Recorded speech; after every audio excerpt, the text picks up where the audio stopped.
Greetings, dear ones. I'm Kryon of Magnetic Service. Indeed, there's something to be said for the word allowance. It was just given to you. What will you allow in your consciousness that perhaps you've been told you shouldn't? And that is the subject again this week. For those of you who do not listen to these particular channelings in a linear fashion, I always do a short review. These particular channelings are public and will then be released to everyone. And yet, many times they fit in a group of 4 or 3. I told you last week that we are giving 3 channels on a subject which we haven't given before, not this way. And we're calling it Rewriting Sacred Truth. Rewriting Sacred Truth. Even in the name, there is controversy. Kryon, if you have sacred truth, it's truth. How do you then rewrite a truth? If you will look up the word truth, it seems to be something that is stable and that never changes. That is a truth. And yet you and I both understand and know that truth changes all the time. And so rewriting sacred truth indeed has to do with those things which are most important and perhaps sacred to you. They're about God, the Creator, your soul, perceptions, ideas, rules. Now, to make things even more complex, last week we said that we're going to give you 3, but there truly are 4. But the 4th one is the standard one that we gave you years and years ago when we released the book, Don't Think Like a Human. And so I reviewed it last, I will review it this time, and I'll review it the next time. Always I will review the first and foremost one, and then I'll give you a new one. We told you the last time that there is an interesting perception of what it must have been like for the earth to go from a many gods to a single God planet. This is a monotheistic planet where over 80% of all humanity intuitively now understands one Creator. Now, this is just the first level of, I would say, sacred maturity. The next level is a monotheistic earth that allows all humans to worship the way they please instead of fighting them for the best way to worship a one God. That will come. But put yourself on a planet where there were always multiple gods, and the sun was always a god, or the moon was always a god, or the earth, or the wind, and they were worshipped as though they were a god. And so you had multiples. And then even when you got into elegant societies, there were multiples. Some of the most elegant societies you had, the Greeks, there were multiples, and they were very human. And that all went gradually to a monotheistic earth, one God, one Creator, and you understand and start to see the love and the compassion. Tell me, what was truth? Was truth many gods, or was truth one? It was a sacred truth. Wars were fought over it. But it wasn't accurate, not really. The perception of human beings can change with awareness and a higher vibrating earth. And you go from old things and old attitudes and old ways of thinking, and it becomes clearer. The veil lifts a little bit, and it becomes clearer. And so the planet went to that stage slowly, where they went from many to one. It's interesting to look at what truth truly might be. Does it push the envelope in your perception and mind, in your questioning, to go to the next level and say, what else might there be that might clear, so that the truth of the one God becomes even more spectacular? Now that you know that there's one Creator, there's an entire lineage of perceptions and grandness and attributes that we begin to teach about the one. So we begin that. Last week we gave you one. This week we give you another. Now, in some ways, we have given you this kind of information before.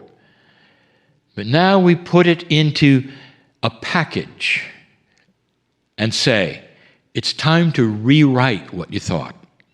And this is tough. Not just tough, controversial to the max. Even to those enlightened ones who listen right now. I'm going to step on some of that which you were told. God is the same yesterday, today, forever. You'll hear this yet again. God does not change. The Creator does not change. The love of the universe does not change. What changes is you. As the veil lifts, awareness is sharpened. As you learn things you didn't know before, that has a tendency to rewrite what you thought you knew before. Do you understand? No more sensitive is this to those who perhaps are not sacred, not enlightened necessarily in spiritual things, but still have protocols which are almost like sacredness to them. Let's say you're a physicist and you learn all about the physics of the universe. Let's say you're a biologist or a doctor, a researcher.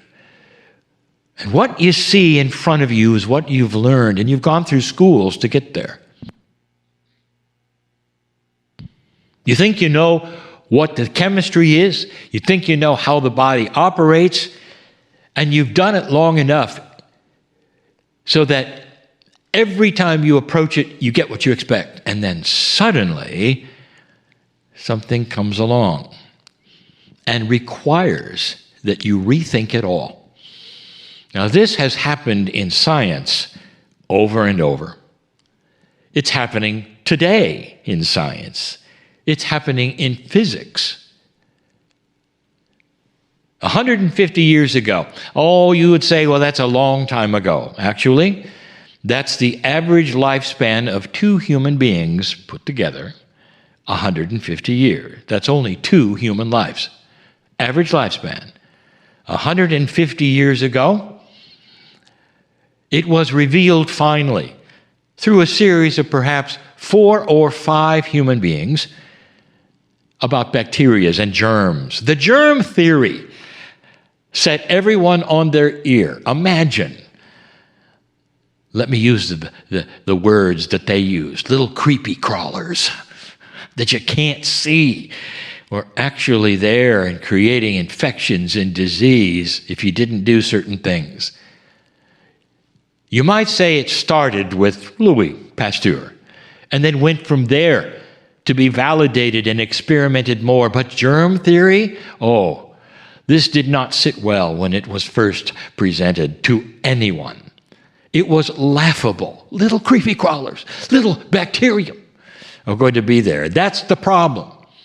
Interestingly enough, even before his work, those on the battlefield knew very well that if you wanted to keep infections from happening, you took a little boric acid, or better yet, some whiskey.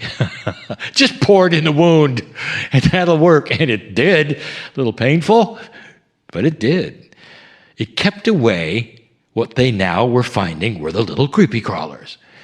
What I'm telling you is that a whole generation of medicine, of training, of doctors had to take a deep breath and buy into something they never expected. They had to rewrite something sacred. How they learned it was not going to work anymore. What they did or what they thought they would do to keep infections from spreading is now seen as laughable and barbaric. Germ theory was the way of it. Get ready for one of those. I'm going to tell you right now, dear ones, that there is a lot of what has been taught to you as negative things that are sacred. You didn't expect this, and I'll tell you. What do you know about the energy of sacredness? Here's what you've been told. It's fragile. So you better clear the area before you go in there. It's fragile.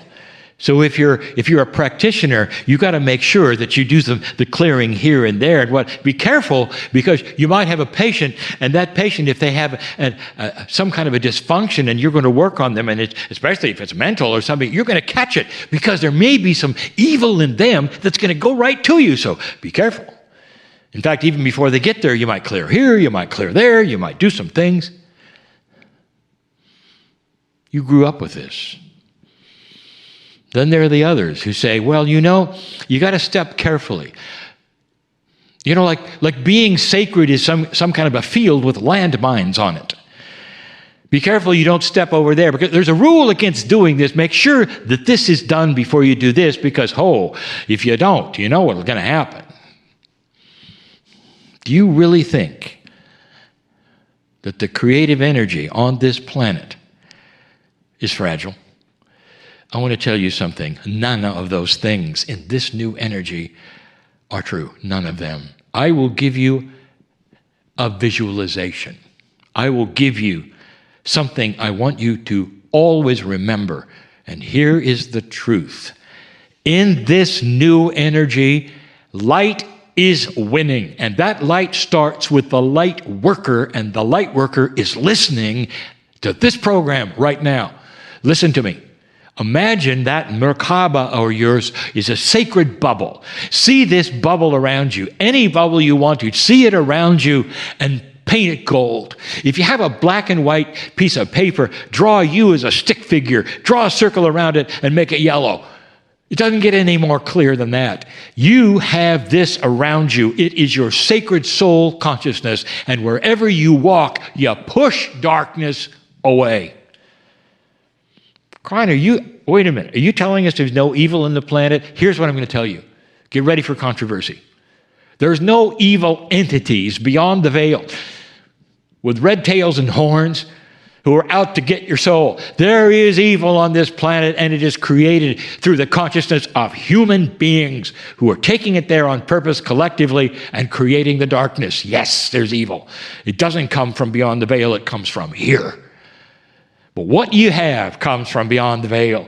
It comes from that soul of yours that we visit in the Circle of 12. And I'll tell you, you push everywhere you walk, the darkness will run from you. Try it. If you're used to clearing, let your own Merkaba clear as you walk forward. For the last few years, my partner has been traveling. And everywhere he travels, whether it's here or whether it's in foreign lands, he stays in a hotel.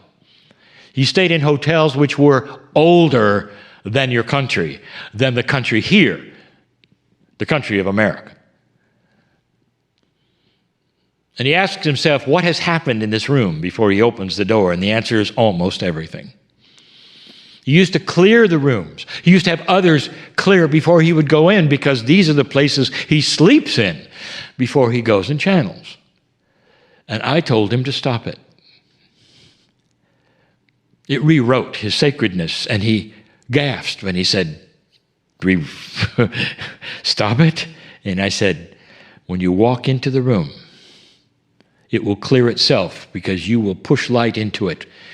And anything inappropriate for you will leave that room, because it cannot exist there with your light. Did you hear that? Dear ones, things cannot exist which are inappropriate in your field, in your body, with a high consciousness. Are you hearing this? Rewrite the sacred truth that says you're in trouble if you do this, or there are negative things over here, or be careful of this, because that's not true. What is true is that there is only light and love and beauty and benevolence and kindness, if you want it, in this bubble that you push of benevolence wherever you go. The darkness cannot exist. That's the message.